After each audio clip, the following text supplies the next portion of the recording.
Hello everybody, what's going on? Jerome here, and I don't know if you guys saw, but I had a little video announcing that the Spike Factory was back in Bloons Tower Defense 5, and I got really excited, so I decided to do some gameplay last night, and I realized I made up a method to beat up to level 50 only using spike factories. Now I know that sounds insane and unbelievable, but it actually works. And then Zach told me a way that I can improve on that and only use 2 spike factories to do so. Now when I tried doing it, I was too lazy and stupid to actually do it, but I might try to get like with only 2 towers. I don't know if it's worth the risk. I guess I will just because, you know, I want to show you guys how powerful these things are. But this is why I love the spike factory. It is honestly my favorite tower in the entire game, and I can hopefully show you guys why I was so excited for it to actually come back. So this is how you can beat up to level 50 only using spike factories. No other towers, nothing, no catch. The only thing that you can like not do is it won't last you forever. So it's not like how the super monkeys you can get to like I got to 130 one time. You'll lose at about 60, but for the time being it works well. So just because I told you guys to do a little in depth about it, what makes it so special? Well, I spent yesterday just trying to level it up all the way on both sides, and I did, and this is why it's special, because it can hit camo balloons, because spikes will always be able to do that, whether or not you even have a spike factory or not. You can use road spikes for it.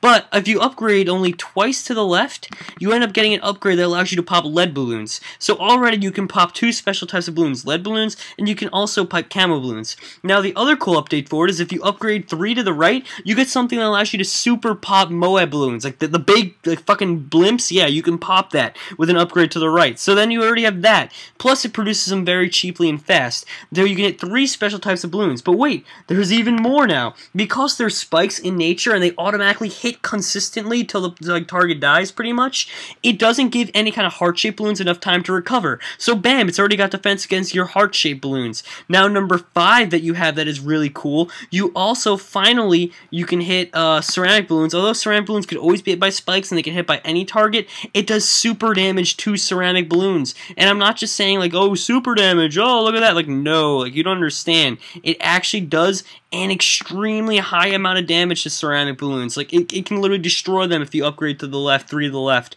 So that's another amazing upgrade. You basically have all these special upgrades that can hit every single type of balloon in the game, and that's what makes them so powerful and so amazing. The other cool thing about them is that they are relatively cheap, and they'll be able to last you for a lot of rounds. With only a single one of these towers, you can last yourself till about round 15 maybe, and with 2 of them, you can last the entire game, really, as long as you upgrade them correctly, and you follow along with this guide.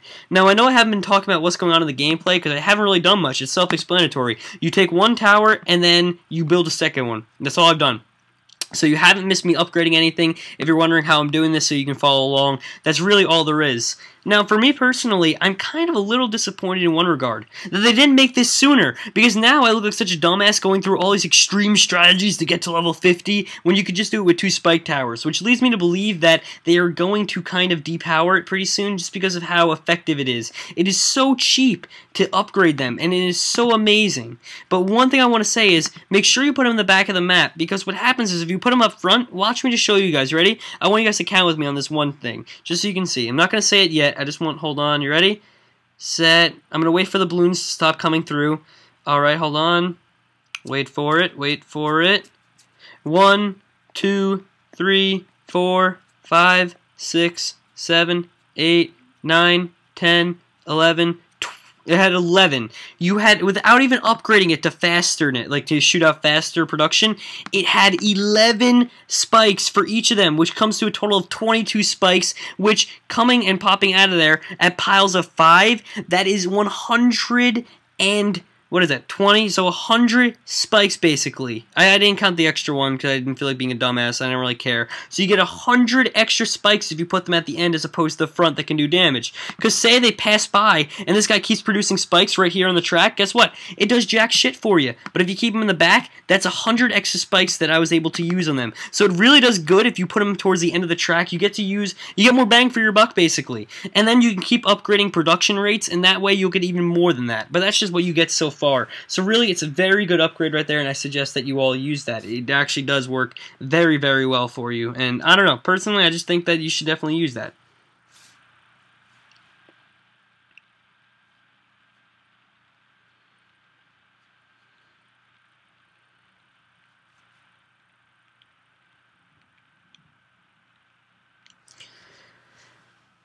Alright, here we go. So now we're on wave 12, and so far all I've done is upgraded them both to the left a single time. I just did that because I wanted to get faster production rates because I feel like it's a little dangerous. And yes, that was my Mac telling me that I'm running out of power, so I'm just going to charge that up. Now, one thing I want from you guys to tell me if you guys would like in the comment section would be great, is... Oh, that's another thing, guys. I usually don't check my personal messages that often. The best way to get in contact with me is probably commenting on my video in the first, like, hour, maybe hour and a half. That's when I really check my messages. That's a good way to get in contact with me very, very easily. But this is one thing I want for you guys to tell me. I know I asked for you guys to comment a lot because I like hearing your feedback. Is, would you like this idea? Me and Zach to challenge each other every week in some kind of game. Like, this week will be Bloons Tower Defense, next week will be a different game, and we give a challenge to each other to accomplish, and then when one of us accomplishes it, we challenge the other guy with the next competition. I don't know if you guys would like that. It could be a weekly thing, it could be as fast as we can thing, like, oh, we did it in 2 days, okay, now time for challenge number 2 to Zach. And of course, you guys can participate by posting your gameplays, and I don't know if Zach will, I'm sure he will. He's a very friendly and easygoing guy, I'm sure he'd be glad to, because I know I'm going to do this, is accept your guys' video response to get you guys active in it. So it kind of takes my old challenge series and just makes it a little more open, because Zach's going to be participating. You guys, his fans in it and my fans. And I don't know, maybe over time we can make it a little better by, I don't know, maybe like making it so that only the top 5 get a shout out or something really cool like that. So up to you guys. I want you guys to comment what you think of that idea. If you want to tweak it at all, you can just be like, yeah, sounds like a good idea. If you want to tweak it, of course, be like, yeah, sounds like a good idea, but, or if you're just like, no, it's just shit, just be like, yo, dog, you fucked up. So that's what you guys can do. Those are your options there. So let's see what wave we're on. We're on wave 16 of 50, and we're really not facing any trouble yet. I should have done it a while ago. I was just kind of lazy. That's because it's so good that I wasn't even like in any kind of like situation where I'd need to. But you should upgrade your production rates as well to the right. So I was just upgrading to the right, and I should explain what each of the upgrades does. So to the left, the first one I did makes it a larger pile. So you're getting about 8 different things now, and now to the right, you're getting a faster rate of production. So if you think about it, in the end, the amount of spikes you would lose by putting it at the front for when they stop being like produced there and they're getting past there and you have all that time waiting for them to get to there is in the hundreds. So that's just something to consider. You really are losing a lot by putting them at the front.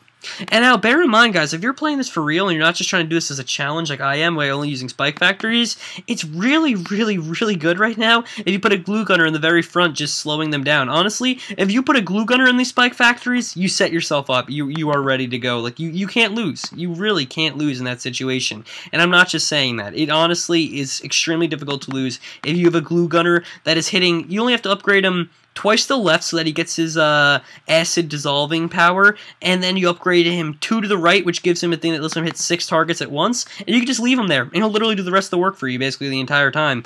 And it's actually that easy, so something cool to consider.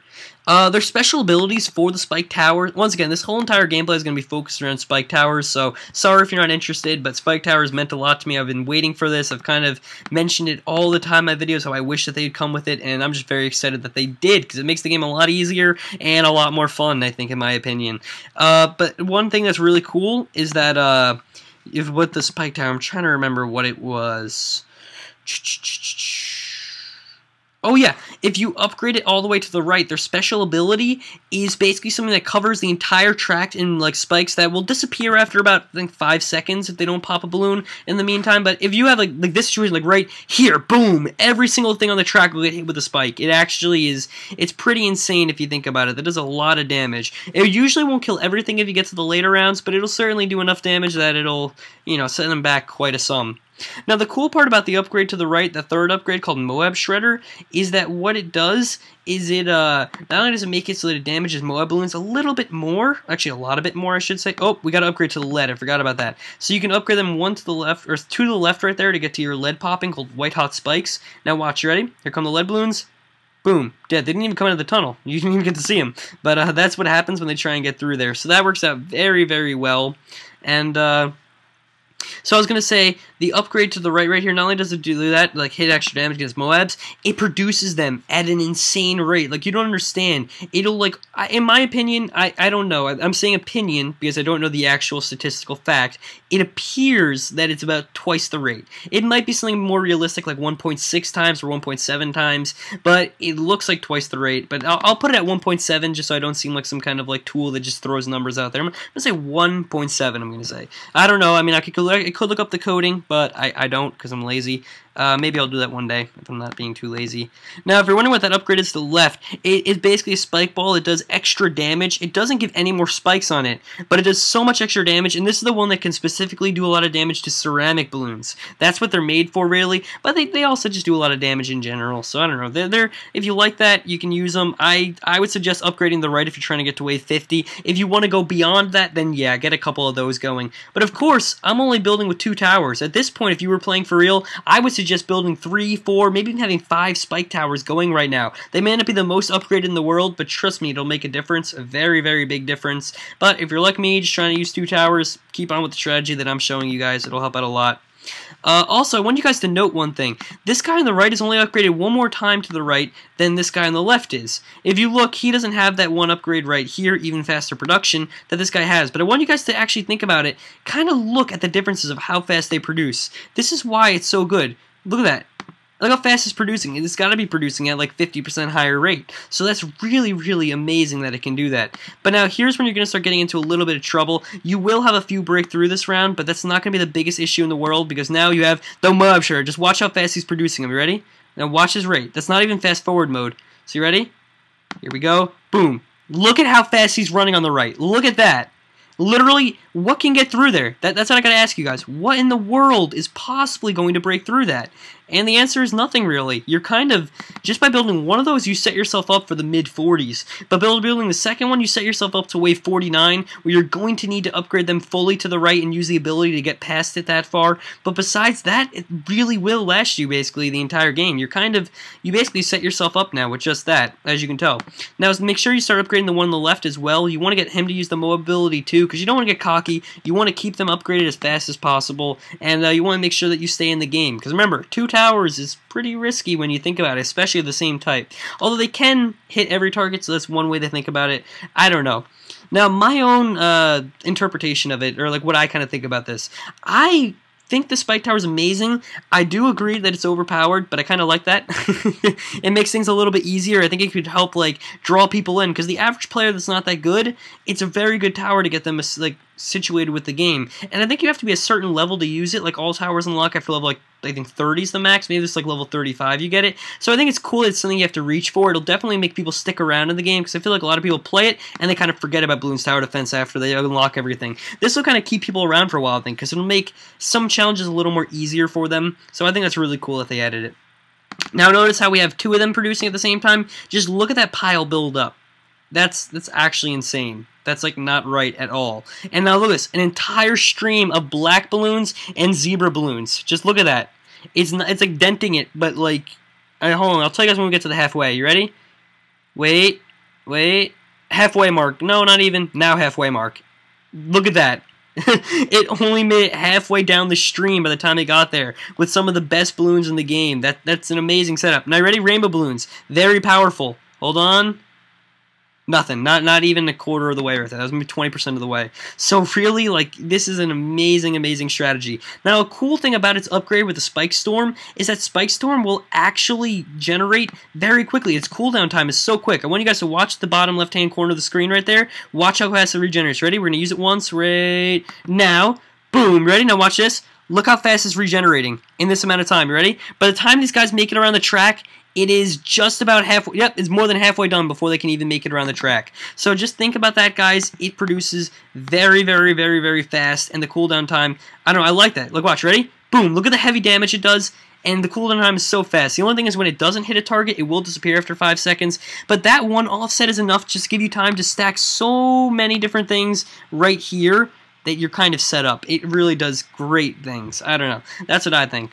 Now, on a side note of things non-Bloons Tower Defense related, a lot of you guys have been like, Jerome, where's Pokemon? Where's Age of Empires? So, Age of Empires. I want to film Halo Wars. I was supposed to film it last week because it's an RTS series, not just Age of Empires. And we got lazy and we didn't do it. So I'll film that this weekend. You can see some Halo Wars gameplay for our daily series over there. You know what I mean? For our RTS series. So that'll be fine. Pokemon, I mean, I've got nothing to do tonight. You know, like, once it gets to, like, 12 o'clock at night, I mean, what I'm going to do, you know, everyone's kind of sleeping, like all my friends and things. My normal friends, it is. Zach and them, you know, they're up. But, hold on, ready? Boom, look at that! I just popped a Moab balloon with that. That's how insane that is. But, what was it? Oh yeah, with my my filming. So being I don't have anything to do, I might as well, if we're not going to be Fry Cup training, because we do have that tomorrow, I might as well just film an hour of Pokemon. I think I'm going to do that, because I'm going to, you know, Fry Cup train for a while, and then film for the rest of it. And, oh, 5 of them got through. Oh no! It's because I was stupid and forgot to do that, and I forgot to upgrade to that. So now we have 2 of them. But so that's just what I'm gonna probably do. I think that that'd be a very good good use of time. I think to film maybe an hour of Pokemon gameplay. That way I'm set up for next week. You can expect like 1 every day. That's what I think I'm gonna do. Don't quote me, but I think I'm gonna do that for those series. So that's just me addressing some of those finer points. And I don't know. I think we're doing pretty well for ourselves. We're already doing, I don't know, what wave are we on? We're on wave 48. Holy crap. Yeah, we've only lost 15 balloons. We are doing very well. But here they come, guys. These rainbow balloons are pretty dank. So let's see if we can last. I don't know. I don't know. Should we use it? Should we use it? Should we use it? Should we use a special ability? I don't want to waste it because then it does curl over to next round, the penalty for it. So I'm going to see if we can last. If it doesn't seem like we can, I'm going to use it. Otherwise, you know, actually, let's put this on fast forward. Yeah, we're fine, we're fine. It was a good idea not to use it because wave 49 is really when you're gonna need it. Because look how insane this balloon line is. You ready? But now watch this. Boom! Just take a look at that. Think about all the damage. You ready? Boom! Once again. Now look how big the pile is that we built up for this next stream. Although we no longer have it unlocked, just take a look at that stream right there. That is insane. And before they can break through it, here we go. Here we go. You ready? Ready? Ready? Ready? Boom! Once again. And if you're wondering why I did that, it's because we almost have enough to use it again. So now we do have the Moab balloon on the field, yes. But, hold on, let's get all the targets. Ready? Everything's getting on the field. Blow that up.